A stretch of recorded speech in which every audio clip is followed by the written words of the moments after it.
우리가 교회에서 신앙생활 하는데 교회 안에 그 성도가 된다는 것은 굉장히 큰 축복입니다.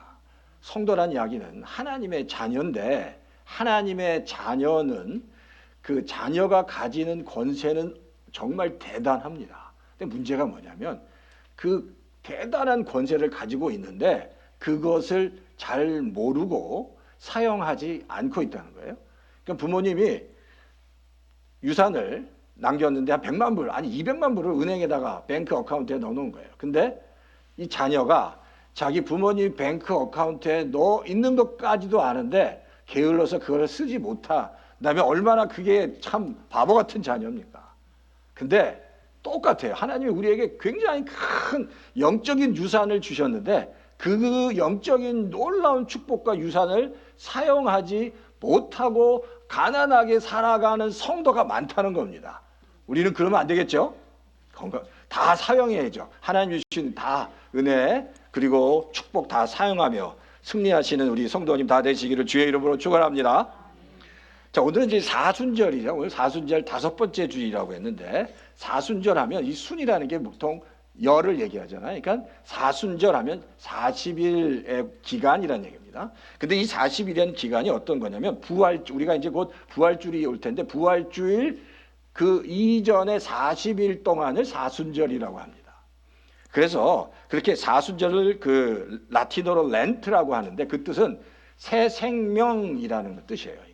그러니까 부활주일 날 부활하시면서 하나님께서 모든 자녀들에게 새 생명을 주셨는데 그 회복된 새 생명을 기념하기 위해서 40일 동안 성도들이 경건하게 주님을 닮아가자라는 그런 일종의 캠페인입니다. 그래서 40일 동안 경건하게 더 하나님께 집중하면서 살아가자라는 게 그게 사순절입니다. 우리가 그 사순절에 5번째 주일을 보내고 있고 이제 다음 주일은 종료주일이고 그리고 종료주일 다음에 고난주간이 있고 그리고 부활주일이 있습니다. 이게 그러니까 굉장히 중요한 교회력입니다. 우리가 알고 그렇게 신앙생활하고 기도하는 것이 굉장히 중요합니다. 그러니까 특별 새벽 기도회도 있고 뭐 여러 가지 그 우리가 계획을 좀 하고 있는데 그 같이 동참해서 같이 기도하고 또 건강하게 또 굉장히 경건하게 이 사순절 같이 보냈으면 좋겠습니다. 한국에서 몇 년 전에 어느 기자가 100명의 사람들에게 물어봤습니다.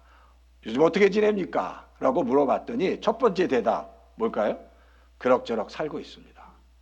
두 번째 대답은 마지못해 삽니다. 세 번째는 죽지 못해 산다 얘기하는 거예요. 그러니까 이 얘기는 지금 굉장히 살기가 어려워졌다는 겁니다. 경제적으로도 그렇고 굉장히 살기 어려워진 시점이에요. 지금 미국도 인플레이션이 막 굉장히 올라가서 우리 여기 월페어 받으시면서 살아가시는 분들은 따박따박 뭐 그런 것도 살아가시는 분들은 잘 모르겠지만 경제는 굉장히 어려워요. 젊은 사람들이 살아가긴 어렵습니다. 요즘 그 아주 그냥 정말 미국에서 제일 잘 나가는 뭐 애플이나 뭐 페이스북이나 제 아들이 그쪽 실리콘밸리 쪽에서 있는데 거기에 너무너무 감원이 심해서 그쪽에 있는 그 교회가 완전히 다 초상집이랍니다. 언제 감원이 될지 모르니까. 지금 세상은 정말 아주 급박하게 돌아가고 경제가 침체돼서 굉장히 많은 사람들이 힘들어하고 있습니다. 그걸 좀 아셔야 돼요. 그러니까. 자, 그런데 만약에 이런 상황에서 만약에 어떤 분이 우리 여기 계신 성도님들에게 어떻게 살고 계십니까? 라고 물어보면 속으로 대답하세요. 어떻게 살고 계십니까? 그러면 자, 어떻게 대답하시겠어요? 그냥 그럭저럭 살고 있습니다 라고 대답하시겠어요? 아니면 하나님과 동행하며 힘들지만 늘 승리하기 원합니다. 그렇게 살고 있습니다 라고 대답하시겠어요? 답은 뻔하죠? 그렇죠? 그렇게 대답할 수 있어야 된다는 거예요. 그러니까 하나님과 내가 동행하며 살기 원하고 그렇게 살려고 애쓰고 있습니다 라는 대답이 성도들에게 나와야 된다는 겁니다. 자, 우리 창세기에 에녹의 삶을 보면 창세기 5장 24절에 이렇게 나와 있습니다. 에녹의 삶, 창세기 5장 24절에 하나님이 그를 데려가심으로 세상에 있지 아니하였더라 라고 얘기합니다. 후반부에 보면 하나님이 그를 데려가심으로 세상에 있지 않았다라고 얘기합니다. 이게 무슨 말씀이죠? 하나님이 그를 데려가셨다. 근데 세상에 있지 않았다라는 뜻이 뭡니까? 에녹이, 히브리서에 보면 에녹이 뭘 경험하지 않았다는 얘기입니까? 죽음을 경험하지 않았다는 거예요. 에녹은 죽지 않고 하나님이 그냥 데려가신 거예요. 모든 사람은 죽음을 경험해야 되는데 에녹은 죽음을 경험하지 않고 하나님이 그를 데려가셨다라고 말씀하고 있는 겁니다. 자, 그러니까 굉장히 특별한 사건을 경험한 거예요. 근데 그렇게 죽음을 경험하지 않고 천국에 갈 수 있는 중요한 이유가 뭐냐는 거예요. 어떻게 에녹이 죽지 않고 천국에 갔을까? 하늘에 갈 수 있을까요? 그 성경 말씀에 보면 24절에 답이 있습니다.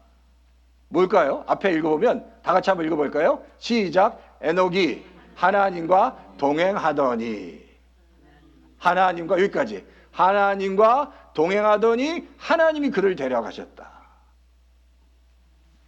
뭐 때문에? 에녹이 하나님과 동행했기 때문에 죽음을 보지 않았다는 겁니다. 그러면 여기서 동행했다는 이야기는 그냥 같이 갔다라는 뜻이 아니라 에녹이 하나님께 자기의 인생의 모든 주권을 다 드렸고 맡겼고, 그리고 하나님과 동행했고, 에녹의 삶을 하나님이 기뻐하셨던 겁니다. 그렇기 때문에 뭔가 에녹에게 특별한 일이 일어났다는 겁니다. 그게 중요해요. 하나님과 동행했더니 특별한 하나님의 선물이 있었다. 성도들도 마찬가지예요. 하나님이 정말 우리가 살아갈 때 정말 하나님께 동행하면서 하나님께 우리의 인생의 주권을 맡기고 하나님이 내 주인이십니다라고 고백하고 살아간다면 우리 인생에도 뭐가 있을까요? 특별한 일이 일어난다는 겁니다. 그게 어떤 일인지 모르죠. 나에게 필요한 특별한 일들이 일어날 수 있다는 겁니다. 그게 바로 에녹의 삶을 통해서 우리가 깨달을 수 있는 거다. 오늘 본문에 보면 가나 혼인잔치의 사건입니다. 예수님께서 가장 첫 번째로 기적을 일으키신 사건이에요. 자, 예수님께서 본격적으로 사역을 하신 다음에 얼마 안 돼서 이제 그 참석한 혼인잔치였는데 거기에는 어머니도 참석했고, 마리아 어머니도 참석했고, 또 누가 참석했냐면 예수님의 제자가 참석했습니다.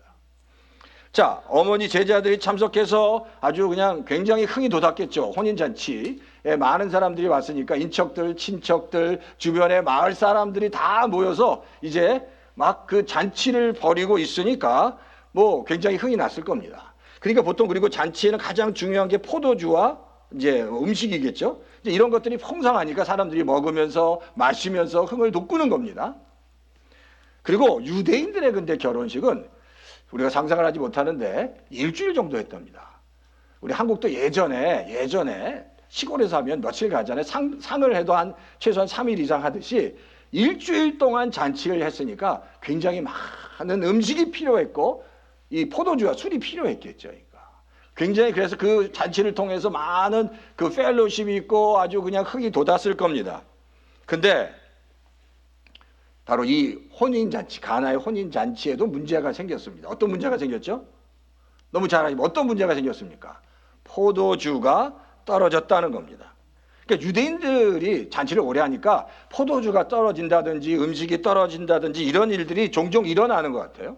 근데 여기서도 지금 포도주가 떨어진 겁니다. 근데 어쨌든 혼인잔치를 하는데 이 술이 떨어졌어요. 특히 이 포도주가 떨어졌다는 것은 그 잔치의 흥을 돋구는 아주 중요한 음식이 떨어진 거예요. 그러니까 그 주인, 그 잔치를 이끄는 호스트라고 하죠. 그 호스트, 그 주인은 당황스러울 수밖에 없었다라는 겁니다. 자, 난감한 일이라는 거예요. 근데 보세요. 우리 인생에서도 마찬가지예요. 우리 인생에서도 잔치에서 포도주가 떨어진 것 같은 난감한 일들이 우리에게도 찾아온다는 겁니다. 그런데 그런 난감한 상황 속에서 하나님께서는 믿음의 사람을 통해서 어떻게 그 난감한 상황 속 하나님이 역사하시고 또 하나님이 섭리하시고 인도하시는지를 우리 오늘 본문을 통해서 한번 찾아보면 좋겠습니다. 그렇죠? 한번 하나님은 어떻게 일하시고 어떤 사람을 사용하시는지 살펴보면 좋겠다는 거예요. 자, 첫 번째 질문입니다. 첫 번째 질문 제가 드릴게요. 자, 이런 포도주가 떨어지는 상황 속에서 예수님의 어머니인 마리아가 예수님에게 모자란 포도주에 대해서 어떻게 얘기하는 거예요? 지금 예수님의 어머니 마리아가 예수님에게 지금 포도주가 떨어졌는데 어떻게 하면 좋겠습니까? 라고 말했냐는 거예요. 그걸 좀 살펴보고, 그리고 예수님의 대답은 또 어땠냐는 겁니다. 자, 먼저 예수님의 어머니인 마리아가 예수님에게 포도주가 떨어졌다고 했을 때 그를 잘 말씀해 주고 있는 말씀이 3절 말씀이에요. 3절. 자, 3절 보면, 자, 제가 읽어드릴게요. 먼저 포도주가 떨어진지라 예수의 어머니가 예수에게 이르되 저들에게 포도주가 없다 하니 라고 말씀합니다. 잔치에 포도주가 떨어진 거예요. 그리고 나서 그 포도주가 떨어진 것에 대해서 예수의 어머니 마리아가 예수님께 쉽게 얘기하는 겁니다. 포도주가 떨어졌는데 좀 도와주세요. 아들아 좀 도와줘. 뭐 이렇게 지금 이야기를 하고 있다는 겁니다. 자, 그러니까 지금 예수의 어머니 마리아가 지금 예수님에게 이런 요청을 했다면 그 이유가 있을 거예요. 보통 이런 문제가 생겼을 때 그 문제를 해결하려고 요청하는 사람이 누굴까요? 왜 마리아가 지금 이런 이야기를 예수님께 했을까요? 여기서 우리가 한 가지 얻을 수 있는 힌트가 뭐냐면, 지금 이 예수님의 어머니 마리아가 이 잔치를 주관한 호스트라는 거예요. 호스트. 이 호스트가 뭐죠? 이게 주관하는 사람, 주인 같은 사람이에요. 그러니까 지금 그 마리아의 자녀가 결혼식 하는지는 잘 모르겠지만 지금 이 마리아가 이 잔치를 호스트하는, 주관하는 주관자로 있기 때문에 포도주가 떨어진 게 문제를 마리아라는 예수님의 어머니가 해결해야 했다는 거예요. 그러니까. 그렇죠? 그러니까 예수님이 물어보는 거예요. 좀 나 좀 도와줘라, 아들아. 그 얘기입니다. 아들아, 좀 나를 도와달라고 얘기하는 거예요. 그래서 그렇게 예수님께 도와달라고 요청을 했더니, 자, 예수님의 반응이 4절에 나옵니다. 4절도 한번 같이 한번 읽어볼까요? 4절 다 같이 한번 시작. 예수께서 이르시되 여자여 나와 무슨 상관이 있나이까? 내 때가 아직 이르지 아니하였나이다. 예수님의 대답이에요. 예수께서 여자여 나와 무슨 상관이 있나이까? 라고 말씀하십니다. 자, 이 말씀을 우리가 잘 보면 여자여라는 것은 이제 마리아에 대해 존칭하는 말입니다. 나와 무슨 상관이 있습니까? 예수님이 얘기하는 거예요. 이게 무슨 말이에요? 지금 이 혼인잔치에서 포도주가 떨어진 것이 지금 나랑 무슨 상관이 있습니까? 예수님이 이래. 나는 지금 여기 손님으로 왔는데 내가 무슨 손님, 포도주 떨어지면 그냥 손님이 어떻게 할 수 있는 게 없잖아요. 그러니까 손님은 왜 안 나오지? 기다리고 있어야 될 거 아니에요. 그러니까 주인이 빨리 일을 해갖고 포도주를 마련하든지 음식을 마련해야 되는데 그 얘기예요. 아니 어머니, 지금 잔치에서 포도주가 떨어졌는데 그게 내가 무슨 상관이 있습니까? 내가 뭘 할 수 있습니까? 라고 이야기하는 거예요. 그러니까 손님으로 계신 예수님이 하실 수 있는 게 아무것도 없다는 겁니다. 그래서 그렇게 말씀하시는 거예요. 그런데 보세요. 이 이후에 어떤 일이 벌어집니까? 이 이후에 예수님께서 그냥 계속 그대로 앉아 계신가요? 그냥 아무것도 하지 않고 계셨나요? 예수님께서 뭔가를 하셨나요? 물을 만들어서 물을 포도주로 만드는 놀라운 역사를 하시잖아요. 그러니까. 자, 오늘 그 얘기예요. 그럼 왜 그렇게 하실 분이 4절에서 이렇게 말씀하셨을까라는 겁니다. 예수님이 나와 상관이 없다고 하셨는데 왜 마리아의 부탁을 받고 물을 나중에 포도주로 만드셨냐는 거예요. 그게 이 가나 혼인 잔치에서 아주 중요한 사건, 터닝 포인트가 되는 겁니다. 왜 그렇게 결국 하셨냐. 자, 그 답이 어디에 나와 있냐면 그 답이 잘 보세요. 5절에 나와 있어요. 5절. 자, 5절 한번 다 같이 한번 또 읽겠습니다. 시작. 그의 어머니가 하인들에게 이르되 너에게 무슨 말씀을 하시든지 그대로 하라 하니라. 아멘. 이 말씀이 무슨 말씀인지 잘 알아야 돼요. 자, 어머니가 마리아가 하인들에게 얘기하는 겁니다. 너에게 예수님이 무슨 말씀을 하든지 그대로 하라라고 말씀한 거예요. 자, 그러니까 이 말씀은 자 4절까지 4절에 이런 대답은 예수님이 뭘로 계신 거예요? 뭘로? 손님으로 계신 거예요. 손님으로 그 잔치에 있었기 때문에 예수님께서 하실 수 있는 게 없었어요. 그리고 하실 필요도 없었다는 거예요. 근데 지금 그 호스트가 된 마리아를 통해서 그 호스트의 권한이, 주인의 권한이, 잔치를 인도하는 그 권한이 누구에게 넘어가는 거예요? 예수님께 그 권한을 이임했다라는 거예요. 그 권한을 예수님께 이임하는 게 바로 지금 그 어머니가 하인들에게 이르되 너에게 무슨 말씀을 하든지 그대로 하라라는 이야기는 이제 너 이 모든 잔치를 주관하는 분은 예수님이니까 예수님의 말씀대로 하라라고 호스트의 권한을 넘겼다라는 겁니다. 예수님이 권한을 가지신 거예요.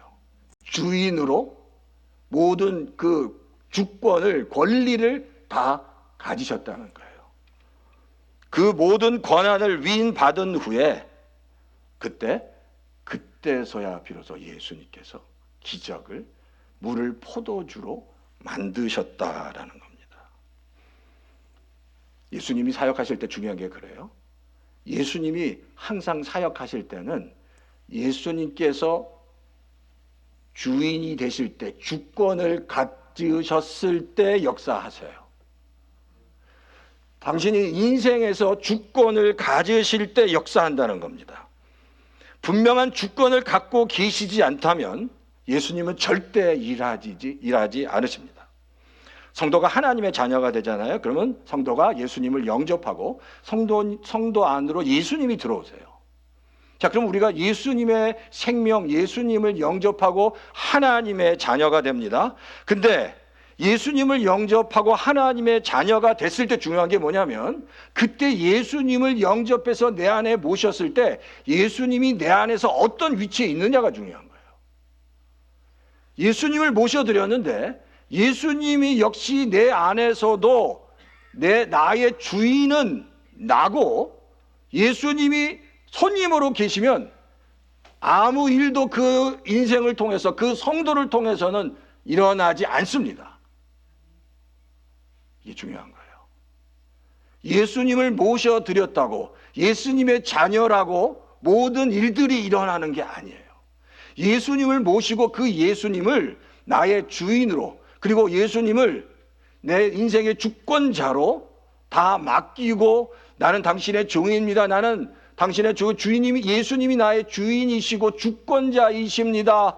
내가 그래서 당신을 믿습니다. 모든 것을 나의 주권을 드립니다라고 고백한 성도에게만 예수님은 그 성도를 통해서 예수님의 일들을 하신다는, 놀라운 일들을 하신다는 거예요. 기적들이 그 성도를 통해서 나타나고 하나님의 영광이 드러나고 하나님의 능력이 나타나는 역사가 일어난다라는 겁니다. 그게 가나오니 잔치에 일어난 거예요. 예수님이 주권을 갖고 계시고 위임을 받으시니까 일하기 시작했다는 거예요. 우리가 신앙생활 할 때 마찬가지예요. 그런 고민 있잖아요. 우리가 예수님의 자녀인데 목사님이 설교할 때마다 자녀에게는 놀라운 권세가 있다고 하는데 왜 내가 교회도 수십 년 동안 나오고 열심히 다녔고 내가 예수님도 영접했는데 왜 내 인생 가운데는 하나님의 역사가 일어나지 않을까라고 고민하는 성도들이 참 많이 있다는 거예요. 이유가 있는 거예요. 예수님을 영접해도 여전히 주인은 나예요. 그러니까 내가 내 생각대로 살아가는 거야. 그러니까 내가 하고 싶은 대로 살아가는 거예요. 그러니까 나를 통해서 하나님의 역사가 예수님께서 역사하시지 않는다는 겁니다. 잠언 3장 5절과 6절 말씀이 있어요. 자, 잠언 3장 5절. 자, 한번 제가 읽어드릴게요. 너는 마음을 다하여 여호와를 신뢰하고 내 명철을 의지하지 말라라고 말씀하세요. 이 말씀, 여호와를 신뢰하고 내 명철을 의지하지 말라는 거예요. 여호와를 신뢰하되 여호와가 나의 주인이라는 것을 인정하는 거예요. 그리고 범사에 여호와가 내 주인인 것을 인정하고 그러면 그가 내 길을 지도하겠다고 말씀하세요. 그리고 7절에 스스로를 지혜롭다고 여기지 말라는 거예요. 솔로몬이 잠언에서도 얘기하는 거예요. 여호와만을 의뢰하고 여호와가 너 인생의 주인인 것을 늘 확인하고 범사에 인정할 때 하나님의 역사가 그 자녀를 통해서 일어날 수 있다라는 거예요.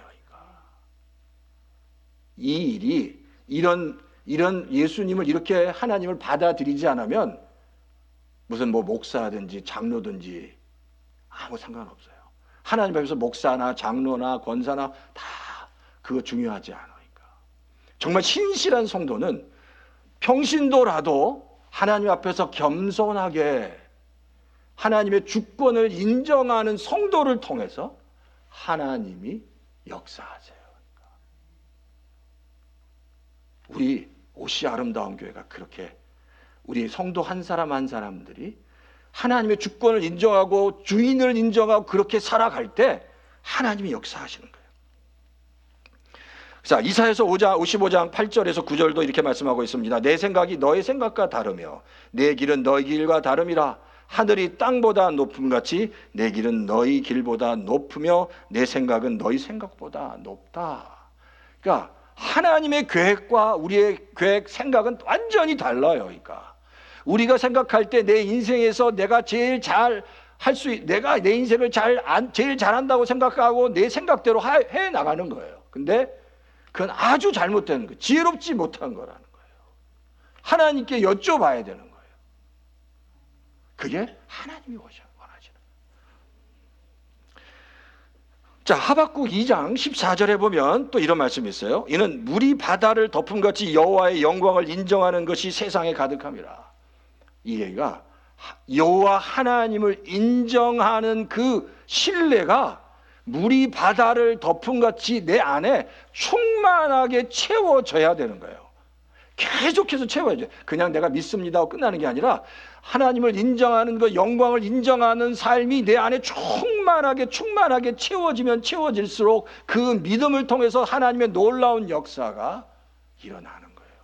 그러니까 교회는 제가 늘 많은 성도가 중요한 게 아니라 신실한 성도가 몇이 있느냐가 중요한 거야. 그러니까 신실한 성도가 몇이 있느냐.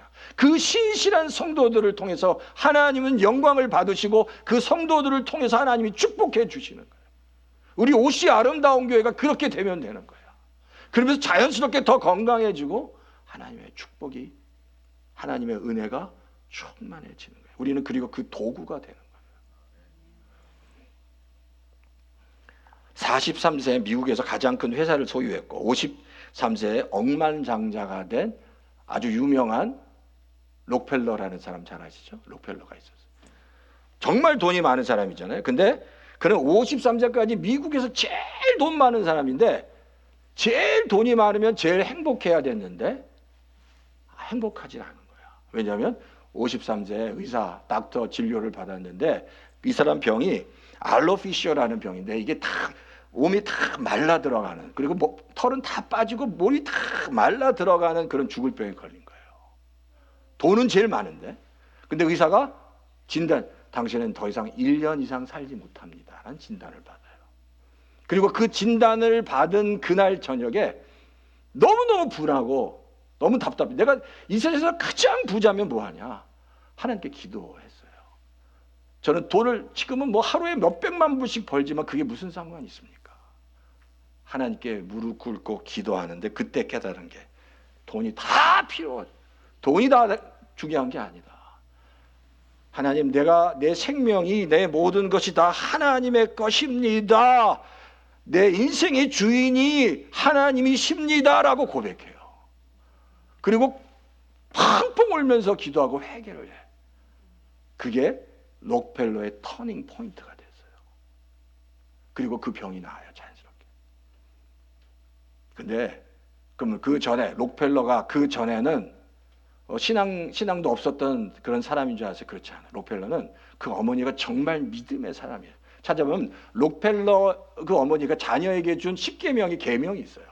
뭐 지금 다 말씀드렸지만 그 계명을 통해서 너는 늘 어떻게 예배를 드려야 되고 늘 받은 그 물질의 10분의 1을 꼭 하나님께 11조를 드리고, 그리고 어떻게 신앙생활하고 어떻게 예배드리고, 그리고 목사님을 어떻게 섬겨야 되고, 그 그 10가지를 드리면서 이 록펠러를 가리켰어요. 그렇게 자라났어요. 그러니까 하나님을 모르지 않았죠. 그런데 하나님을 너무 잘 알고 있었고 그렇게 살았어요. 그런데도 록펠러는 돈을 많이 벌었는데 여전히 하나님을 알았지만 그 돈도 많이 벌었지만 록펠러는 자기 인생의 주인이 자신이었어요. 그러니까 하나님이 그를 친 거예요. 그러니까. 근데 그걸 깨달았잖아요.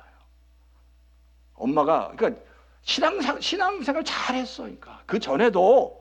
근데 중요한 게 뭐, 교회를 어릴 때부터 다니고 계속 헌금도 잘하고 예배도 잘 드렸는데 여전히 내 인생의 주인이 나였어요. 그런 사람 많잖아요. 교회 너무 열심히 나와. 그리고 뭐 헌금도 잘하고 다. 근데 여전히 내 인생의 주인은 나야. 하나님은 손님으로 계셔. 예수님은 손님으로 있어요. 그런 인생을 통해서는 하나님이 결정적이고 큰 일을 하지 못하세요. 하나님의 영광이 드러나지 못하는 거예요. 기도가 응답되지 않은 거예요. 우리 수없이 많은 기도가, 자녀를 위한 기도, 가족을 위한 기도, 남편과 아내를 위한 기도가 있잖아요. 정말 그 드리는 그 기도가 하나님께 응답되고 역사가 일어나려면 철저하게 먼저 하나님, 내 인생의 주권이 나에게 있지 않습니다. 하나님에게 있습니다. 주인이 내가 아닙니다. 라고 고백해야 되는 거예요. 근데 한 번의 고백이 아니라 물이 바다를 덮은 같이 충만하게 임재해서 잠깐만 그렇게 고백하는 게 아니라 내 삶 속에서 늘 하나님이 내 인생의 주인이십니다라고 고백할 때 그 성도를 통해서 하나님께서 놀랍게 역사하신다는 거예요. 우리 옷이 아름다운 교회 그런 성도들이 앞으로 많이 일어날 줄 믿습니다. 또 그렇게 많이 바뀌어질 줄 믿습니다. 지금까지 신앙생활 열심히 했어요. 이제는 무슨 계급장을 다 띄어야 되는 거야. 목사든 장로든 뭐 권사님이든 그리고 뭐 몇십 년, 30년, 40년을 신앙생활을 해도 그게 중요하지 않아요. 순수하게 하나님 앞에서 하나님 도와주십시오. 하나님이 내 인생의 주인이십니다라고 겸손하게 나가는 성도를 하나님께서 사용하시는 거예요.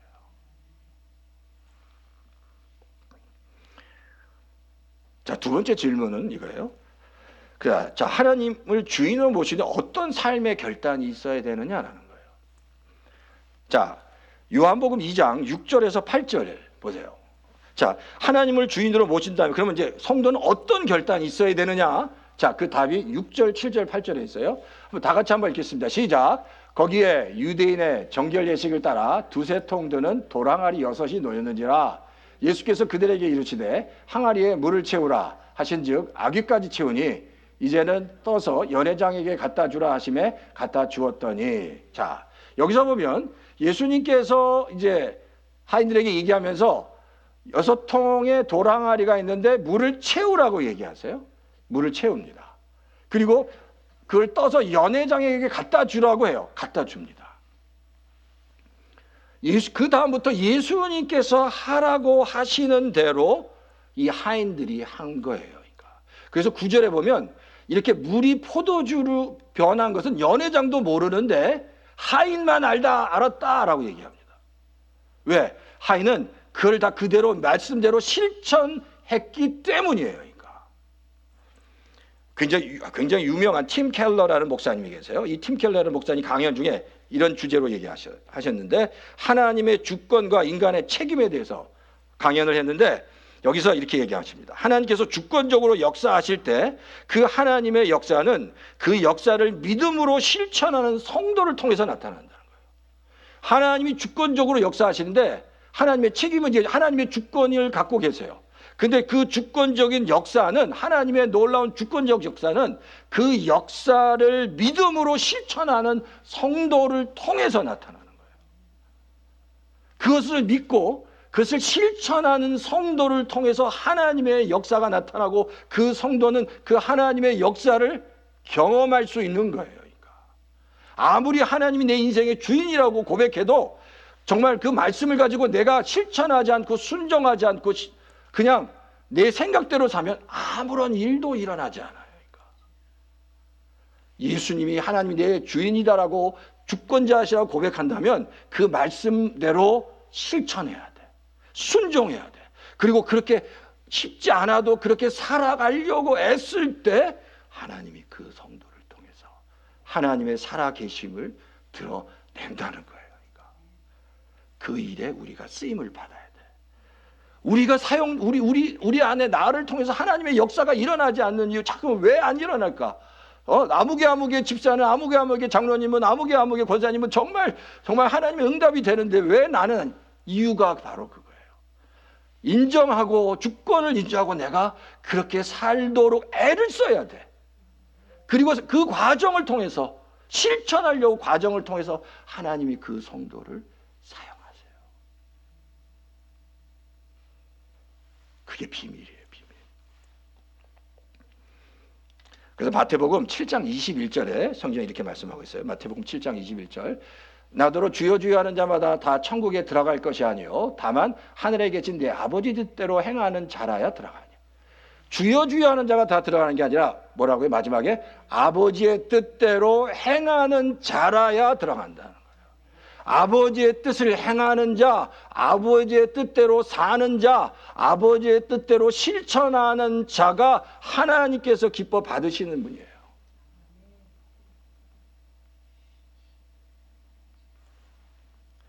빌립보서 2장 12절에도 이렇게 말씀해요. 그러므로 나의 사랑하는 자들아, 너희가 나 있을 뿐 아니라 더욱 지금 나 없을 때도 항상 복종하여 두렵고 떨림으로 너희 구원을 이루라 라고 얘기해요. 너의 구원을 이루라고 얘기하세요. 빌립보서 2장 12절이에요. 구원을 이룬다는 게 뭔지 아세요? 하나님의 자녀에게는 이미 구원을 주셨어요. 근데 이미 과거에 구원을 받았지만 이 땅을 살아가면서 구원을 이루어가는 바로 그 성화라고 해요. 구원을 이루어가는 삶을 살아야 돼. 열매를 맺는 삶을 살아야 돼. 그게 바로 구원을 이 땅에서 이루어가야 되는 거예요. 그게 지금 바울이 얘기하는 거예요. 구원을 이 땅에서 이루어가라는 거예요. 과거에 이미 하나님의 자녀가 됐다면 하나님의 자녀로 열매를 맺기 위해서 치열하게 말씀을 붙잡고 살아가라는 게 구원을 이루라는 거예요. 그렇게 살고 있냐 하는 겁니다. 성도가, 그러니까 우리 옷이 아름다운 교회가 마찬가지예요. 이제 뭐 고난주간 이런 또 사순절 기간 동안에 그러니까 우리가 더 하나님께 집중해야 돼. 예, 집중하고 기도하고, 그리고 하나님 우리 옷이 아름다운 교회 더 건강한 교회가 되게 해주, 다 한마음 되게 해주십시오. 우리가 기도하며 나아가야 된다는 겁니다. 자, 마지막 세 번째 질문입니다. 자, 하나님을 주인으로 모시고 하나님의 주권의 삶을 인정할 때 어떤 역사가 일어나야 되는 거예요? 어떤 역사가 일어날까요? 주인으로 모시고 인정하고 어떤 역사가 쉽잖아요. 뭐예요? 어떤 역사가 일어났어요? 가나오니 잔치에서는 물이 포도주가 됐다는 겁니다. 자, 요한복음 2장 9절 10절에 이렇게 말씀하세요. 2절 10절. 연회장은 물로 된 포도주를 맛보고도 어디서 나는지 알지 못하되 물도 나인들은 알더라. 연회장이 신랑을 불러 말하되 사람보다 먼저 좋은 포도주를 내고 취한에 낮은 것을 내거늘 그대는 지금까지 좋은 포도주를 두었도다. 연회장도 몰랐던 거예요. 물이 왜 어떻게 이렇게 최고의 포도주가 마지막에 나오는지를 몰랐다는 거예요. 하나님의 말씀, 주권을 인정하고 그리고 그렇게 실천하는 사람에게 이런 물이 포도주가 되는 놀라운 역사가 일어난다는 겁니다. 그렇죠? 일어나는 거예요. 그러니까 이런 놀라운 일이 물이 포도주가 이 잔치에는 물이 포도주가 되는 역사가 필요하죠. 포도주가 되는 역사가. 그렇지만 우리는 우리가 지금 물이 포도주가 될 게 필요 없잖아요. 그렇지만 하나님 말씀대로 우리에게 필요한 기적 같은 일, 놀라운 일들이 이렇게 주권을 인정하고 살아가는 성도에게 일어난다. 선물로 주시는 거예요. 그런 성도에게는 하나님이 선물로 주신다는 거예요. 물이 바다를 덮은 같이 여호와를 인정하듯이 그렇게 내 안에서 내 영 전체 하나님을 인정하는 그런 마음이 내 안에 충만할 때 그렇습니다. 하나님이 내 인생의 주인이십니다라고 인정할 때 여러분이 상상할 수 없는 놀라운 일들이 일어날 수 있는 거예요. 그러니까 왜 그 놀라운 역사가 있는데 왜 안 하십니까? 고집이죠, 고집. 내가 하고 싶은 대로 살고 싶은 거예요. 그러니까. 근데 그럼 뭐 자기의 선택입니다. 근데 하나님의 자녀에게는 그런 축복이 있다는 겁니다. 남자가 나이가 들면 냄새가 난대요. 그러니까 남자도 조심해야 돼. 나이가 들어가면서 냄새가 난답니다. 근데 그 냄새를 남자는 그 사람은 모른대. 자기가 뭐 냄새가 나는데 그러니까 근데 남자만 그렇게 했습니까? 다 그래요. 그러니까. 근데 자신은 몰라. 자기가 그런 냄새가 나는지 몰라. 옆에 있는 사람은 다 알아. 자신만 모르고 옆에 있는 사람은 다 아니까 이게 또 문제예요. 그러니까 열심히 씻어야 돼. 열심히 씻어야 돼. 깨끗이 씻어야 될 것 같아. 임대냄새도 나는 것 같고요. 그러니까 이건데 뭐 남자뿐만 아니라 다 그런데 그걸 없애는 방법이 있답니다. 그게 뭔지 아세요? 열심히 씻어야 되지만 물을 많이 먹으래요. 물을 많이 먹으면 이제 그게 냄새가 많이 이제 사그러든답니다. 그러니까 물 많이 저도 이제 물 많이 먹어야겠다. 열심히 먹어야겠다는 생각이 들어요. 근데 이 영혼에도 냄새가 있어요. 인격에도 냄새가 있어요. 근데 그 냄새는 자기는 또 몰라. 주변 사람은 다 알아요. 그 사람이 그 영혼과 인격의 냄새가 있는데 그거는 자기는 잘 모르고 다른 사람은 다 알아. 근데 그 냄새를 없앨 수 있는 것은 말씀과 성령의 생명수를 많이 마셔야 돼요. 하나님의 성령의 생명수를 많이 마셔야 돼요. 다 알잖아요. 그 사람을 딱 대하면 그 사람의 그 있잖아요. 그 나타나잖아요. 다른 사람은 다 알아요. 근데 그러니까 나를 끊임없이 하나님의 말씀으로 나를 채우고 연단시키지 않으면은 그냥 내 인격대로 내 생각대로 다 냄새가 나는 거예요. 그러니까 여자든 남자든 다 상관없어요. 성령의 생수를 마셔야 돼. 하나님의 은혜를 늘 채워야 돼. 그럴 때 하나님이 역사하시는 거예요. 그래서 시편 1편 2절 3절에 이렇게 말씀하세요. 시편 1. 자, 제가 한번 읽어 드릴게요. 오직 여호와의 율법을 즐거워하라. 이게 복 있는 사람은 이런 거예요. 복 있는 사람은 오직 여호와의 율법을 즐거워하여 그 율법을 죄하러 묵상하는 자로다. 그는 시냇가에 심은 나무가 철을 따라 열매를 맺으며 잎사귀가 마르지 않음과 같으니 그가 하는 모든 일이 형통한다. 시냇가에 심은 나무는 이 물을 끌어들인다는 거예요. 그러니까 이 물을 끌어들여서 그가 번성해지고 풍성해진다. 성도도 하나님의 생명수를 늘 마시지 않으면 말라가는 거예요. 자기도 모르게 자기 안에서 냄새가 나는 거예요. 그러니까 하나님으로 채워야 돼. 내가 하나님으로 채워져야 돼. 그리고 하나님의 인도하심을 받아야 돼. 그 일들이 내 인생 가운데 일어나기 시작하면 우리가 깜짝깜짝 놀랄 거예요. 하나님이 이렇게 역사하시는구나. 그게 하나님을 인정하는 거예요. 인정하는 거예요. 사순절 기간이고 종료주일입니다. 이제 고난주간이 시작되고 새벽기도, 이제 고난주간 새벽기도가 있다고 하면 부담 갖지 마세요. 또 있는데 내가 또 힘든데 어떻게 해. 이게 부담으로 생각하지 마시고 하실 수 있을 만큼 나오시면 돼요. 그래 내가 일단 이 기간 동안 열심히 좀 기도해야겠다라고 생각하시면 돼요. 좀 더 경건하게 하나님을 생각해야겠다. 그리고 그것뿐만 아니라 이런 계획도 하고 있어요. 돌아가면서 한 끼씩 뭐 금식을 한다든지 또 돌아가면서 뭐 기도 시간을 정해놓고 돌아가면서 기도를 한다든지 그런 계획들을 하고 있어요. 그러니까 아직 정해지지 않는데 그런 것들을 이제 세워지면 말씀드리면 뭐 그때 또 기도하고 집에서 기도하시고 그러면서 이 사순절에 하나님께서 기뻐하시는 게 뭘까? 우리 권사님들은 또 뭐 집사님들은 또 뭐 장로님들은 뭐가 하나님께서 그 삶 속에서 하면 되는 거야. 그러면서 하나님께서 기뻐하시는 일, 우리 옷이 아름다운 게 그 일을 하나씩 해갈 때 하나님께서 저희 교회를 통해서 놀라운 일을, 귀한 일들을 행하실 줄 믿습니다. 예, 그걸 바라보며 같이 한번 하나님 이번 40년 기간, 그리고 이제 종료주일, 고난주간, 또 부활주일, 이 모든 기간 동안에 우리 옷이 아름다운 교회에 속한 모든 성도님들이 하나님의 은혜로 충만하게 되게 해 주시옵소서. 기도해 주시면 좋겠어요. 그리고 우리 이 목사님 또 무사히 돌아올 수 있도록 또 건강하게 돌아오실 수 있도록 사모님과 그것도 기도해 주시고, 이 시간 한번 통성으로 하나님 이 사순절 기간 하나님의 더 큰 은혜를 받기 원합니다. 더 큰 하나님의 축복이 우리 가운데 임하길 원합니다. 도와주십시오. 그리고 내가 정말 주님을 주인으로 주권을 인정하고 맡기고 살기 원합니다. 그리고 말씀하실 때 내가 실천하며 순종하며 살 수 있도록 그 힘도 허락해 주십시오. 나를 붙잡아 주십시오.